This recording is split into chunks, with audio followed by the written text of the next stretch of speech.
Hello, welcome back to another edition of Smoking Puck, the Smoking Puck Mobile. It's the first week of September. Actually, it's the second week of September now. Sorry about that. We are about a month away from the puck dropping on the 2025-2026 NHL hockey season. I'm enthused. I'm ready for it. I'm lacing them up, putting on the foil, coach. Yeah, every game. You want some? No, guys. That's from Slapshot. If you didn't know that, we have to gatekeep. No, it's not about gatekeeping. It's about goalkeeping. It's about torch passing, or is it about puck passing? Different metaphor for a different arena, definitely. Not much to talk about. Rookies report to their practice squads this week, very much this couple of days. And I know my own Boston Bruins, this is a Boston-based hockey column, so we have a Boston bias, and we respect all rivals, even Canadiens fans, Rangers fans, but especially Toronto Maple Leafs fans. Actually, I love Toronto. I love Montreal, and I love Manhattan. I really do. So, what happened in hockey this week? Anything? Well, the Montreal Canadiens had a double dose of losing two of their legendary goalies in different ways. We're talking about Carey Price, definitely, who is a Hall of Fame goaltender, and Ken Dryden, of whom won 6 Stanley Cups, some of them against my Boston Bruins in the 1970s, over 9 seasons. And Ken Dryden, number 29, he's a legend. He passed away at the age of 78. Carey Price injured his knee in the 2022 campaign. He's never expected to play again. He's 38 years old, but he signed a huge contract because he earned it. He deserved it. He gets paid. He got like I don't know, is it $10 million a year? Something like that. See, this is a hockey column, and I should be doing more research, but I'm on the road, so it's like how I literally can't pull up a browser window and have research waiting for me on the side. You know, maybe I got like a little notepad, a literal like, you know, paper and pen, and like a cub reporter, and be like, whoa. But so Carey Price, I have a lot of respect for him. The number 31 will be in the rafters of the Bell Center, the former Molson Center. When I went there half a lifetime ago, it was the Molson Center. A wonderful place to catch a hockey game. Great fans, to be honest. I was impressed. I saw the Montreal Canadiens host the Florida Panthers one night in February in 1999.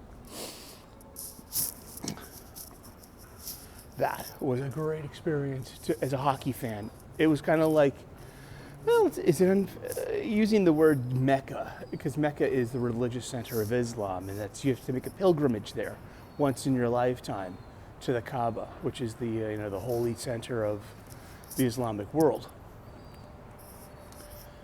And is it fair or unfair? It doesn't matter. It's just an allegory. Maybe if you were a Christian, maybe that would be like going to Rome. Or if you're a Mormon, maybe it's Salt Lake City. I don't know. See, the metaphors all fall apart. The further you stretch, the metaphors are best left alone in their pithy, short, evocative form. But yeah, so Montreal, the Forum, the Molson Center, the Bell Center it's pretty much a hockey mecca.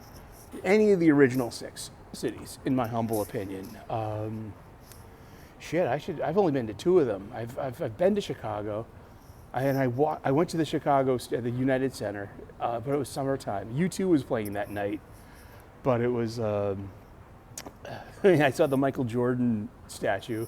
I've been to Manhattan plenty of times. I've never been to Madison Square Garden.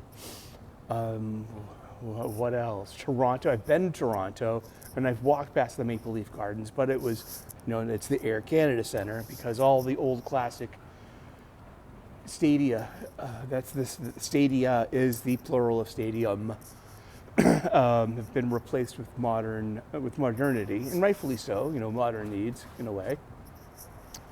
What's left? Boston, New York, Chicago, Detroit. I've never been to Detroit. I would love to see a game. I fucking love the Red Wings. I really do. I love those uniforms. They've always been they're fierce competitors. There is a style of Red Wings hockey, and it's tough and gritty for Detroit Rock City. But back to the goalies. Yeah, a tale of two goalies, a tale of one city. So, Carey Price. Now, I needed, I'm a hockey fan all my life. Seriously, half a century on this planet Earth. And the last thing I care about are the economics of things, and two, micrometrics. There seem to be that whole, Billy Bean Moneyball mentality that permeated all four major sports after, the success of the Oakland A's in the early 20th century, when it came down to micrometrics, when it came down to percentages, when it came down to just putting everything under a microscope. So now there's a whole litany of metrics for hockey players that just go over my head, like hot zone shots on net, and I don't understand any of this shit. I mean, and I'm the fan that says that hockey is a simple sport. You pass the puck, you shoot the puck, there are line changes, there are lines for the bathroom for us guys, and that's about it. Excuse me, sorry, don't mean to cough in your ear. But Carey Price. So Carey Price injured his knee. He's never going to play again. But now comes the new NHL, the new National Hockey League, with the original 32 teams, even looking to expand more. That's who benefits? Well, the owners, the players do, because like the NBA, the National Basketball Association, the NHL has a 50-50 revenue split between owners and players. That revenue split benefits the players with better salaries.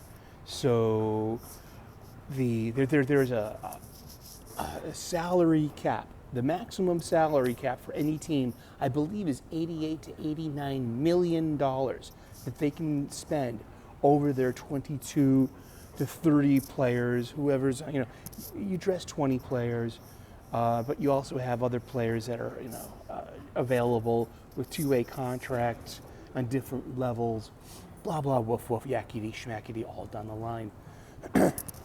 Like I said, that shit goes over my head at times. I asked Rock 4 different times to explain it to me in basic terms, and it was inescapable until my best childhood friend said it to me in the most simplest terms. Now, Carey Price, last week, his rights were traded to the San Jose Sharks. So Carey Price, in a 5th round draft pick, went to the San Jose Sharks for a prospect, a defenseman, with a French name, who may or may not be from Francais Canadien, because the Montreal Canadiens, it's a huge point of pride with them to have a homegrown talent of French Canadian players from Quebec who are francophones. It's a big deal. Les habitants, mais oui. So buttons. So Carey Price got traded, him and his huge contract. So the Montreal Canadiens can have some, room. Now they can, because they were at the maximum of the salary cap. Now, what I didn't know, there is a minimum to the salary cap. The minimum for this year, it's 2025, 2026. The minimum is $66 million. The ceiling is about $88 to $89 million. There is room to to go over the cap maximum if you have injuries. But if you do that, there's going to be repercussions down the line. Like I said, this shit goes over my head. I'm a hockey fan. I'm not an economist. So Brian, I asked Grok 4 times, can you explain this to me, please, succinctly and simply? And it was like, oh, this benefits the San Jose Sharks. And I'm like, how does trading for a player that will never dress up and never play for you, how does that help the team? And so Brian was like, oh, now with San Jose taking on Carey Price's contract, they are now over the salary cap minimum of $66 million. Now they can go ahead and, wheel, deal, and not have to worry about, just futzing their numbers. Now they're safe. Now they're not in danger of penalties or whatnot. And the Montreal Canadiens have now reduced their salary enough that they don't have to worry about exceeding the maximum of the salary cap. Oh, it's a poor baby pigeon. He fell out of the nest. Oh, and he's on the tracks. Oh, I can see him from here. You can hear him, but... And so it took Brian, with one sentence to say, no, San Jose was, is now at the league minimum. And that's how it works. And those are the microtransactions that fuel hockey teams. And now it makes sense. Indeed. And that's hockey. That's modern hockey. That's the modern NHL. I'm like, how the hell does trading for a player that will never play? Because this happened a couple of years now, 15 say, in the 2021 Stanley Cup winning season, the Bruins traded, the Bruins winger Mark Savard got viciously injured, and he never played again. So buttons. Eventually in 2017, his rights were traded to the Florida Panthers. And but he never ever played again, and it's kind of like that, the money magic that goes on behind the scenes for salary caps, salary minimums, and the wizardry of NHL economics. It's beyond me in a way. I'm just there to buy tickets, buy beer, buy the T-shirts and the jerseys, and enjoy the game. So that's that. So thank you, Brian, my future co-host of the Smoking Puck, for explaining that to me in layman's terms that I can understand. I'm pretty bright, but some things just go over my head. And also rest in peace to Ken Dryden, who passed away at the age of 78, legendary Montreal Canadiens goaltender. He won 6 Stanley Cups for the Habs in the 1970s and over 9 seasons. That's like Tom Brady scale of being a victor, of being a champion. Seriously. Ken Dryden is a legend. Not even was a legend. He remains a legend and will always be. And he has our respect here in Beantown, where he beat us.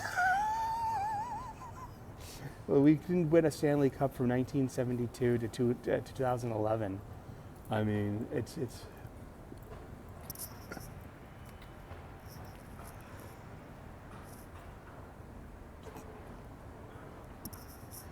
you hear that? Breathy sigh. Yeah. From 2011, yeah. So, but in between, in the 1970s,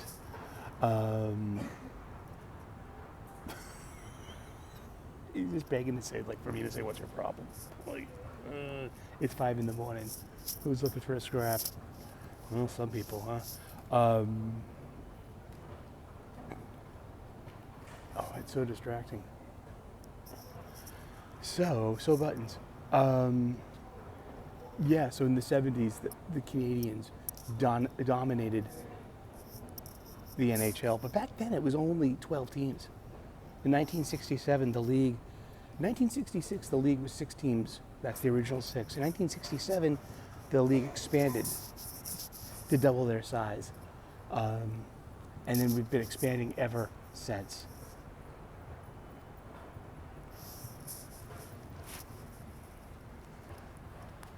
And that's about it. That's the Smoking Puck for this week. So, Montreal, a tale of two goalies and a tale of one city. And some hockey talk. And we're entering, players report this week, the rookies report this week, the players a couple of days afterwards, the rest of the players. And preseason starts, and we start to see what the future holds for NHL hockey.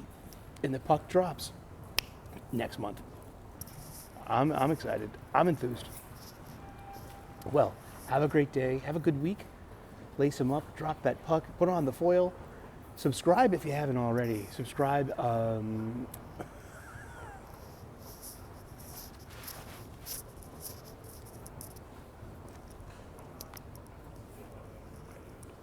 that's about it. Yeah.